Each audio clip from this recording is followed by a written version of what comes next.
Pada zaman dahulu kala, hiduplah seorang perempuan tua bernama Mbok Serintil.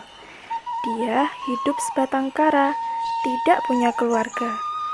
Dia hingga usianya yang sudah tua masih belum dikaruniai seorang anak. Mbok yang berada di dalam rumahnya merasa sedih ketika dia merasa capek, letih setiap hari harus bekerja sendirian di usianya yang sudah tua.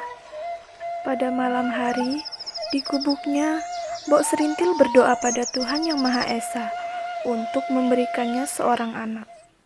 Ya Tuhan, berikanlah hamba seorang anak untuk menemani hamba di usia hamba yang sudah renta ini. Namun, tanpa sengaja, seorang raksasa lewat dan mendengar doa Mbok Serintil. Dan sang raksasa berkata, "Hei, Mbok, kau mau anak? Tanamlah biji timun ini, maka kau akan mendapat momongan."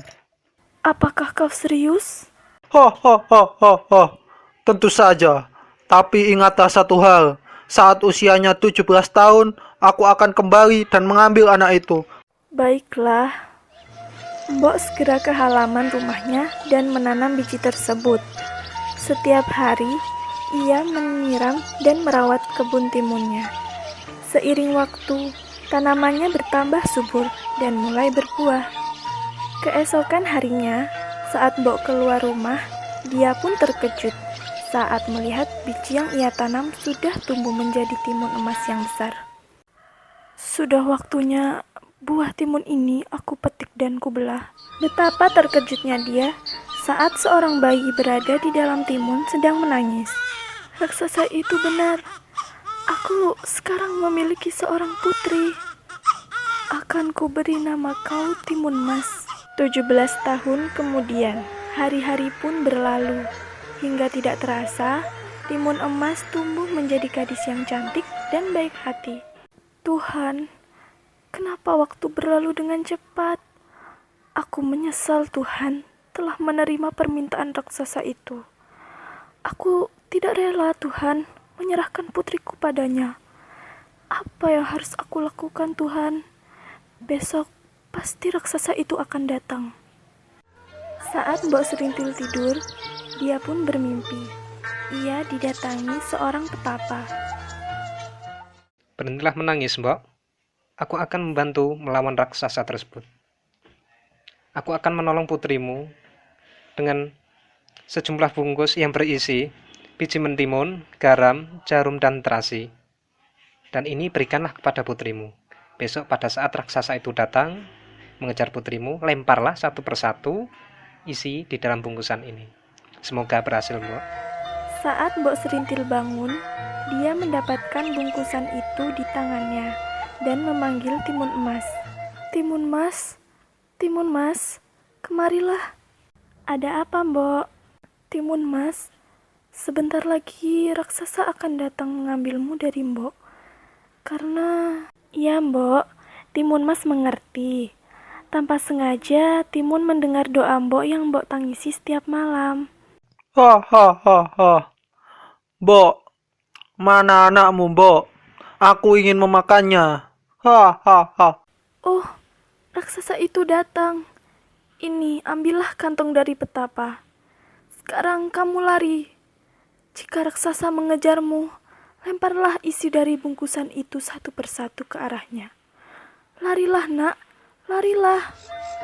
Timun Mas berlari dari pintu belakang. Namun sayang, raksasa mengetahuinya dan mengejar Timun Emas. Kemudian, Timun Mas melempar isi bungkusan yang pertama. Ia melempar biji timun tepat di badan raksasa itu. Dan dalam sekejap, muncullah kebun timun yang luas dan berbuah ranung. Dia memakan timun yang segar dan ranung itu sampai lupa kepada Timun Mas. Dan saat timun itu habis, raksasa itu kembali mengejar Timun Mas. Jangan lari, Timun Mas. Kamu nanti ngos-ngosan. Ha, ha, ha, ha. Timun Mas menyebarkan isi kantong yang kedua, yang berisi jarum tepat di depan raksasa itu. Dan muncullah hutan bambu yang lebat dan runcing, yang menusuk badan raksasa. Aduh, aduh, sakit sekali. Timun Mas gelisah karena raksasa berhasil menyusulnya. Aduh, bagaimana ini? Raksasa itu semakin dekat. Sebaiknya aku buka kantong yang ketiga. Timun Mas menyebarkan kantong ketiga yang berisi garam. Dalam sekejap, muncullah lautan luas yang menenggelamkan sang raksasa. Aduh, apalagi ini? Danau. Namun, sang raksasa itu berhasil lolos kembali dari dalam lautan itu. Merasa putus asa, Timun Mas menaburkan isi kantong terakhir yang berisi terasi. Dalam sekejap, muncul lautan lumpur panas yang menyedot raksasa ke dalamnya. Panas, panas. Timun Mas, tolong aku, di sini panas.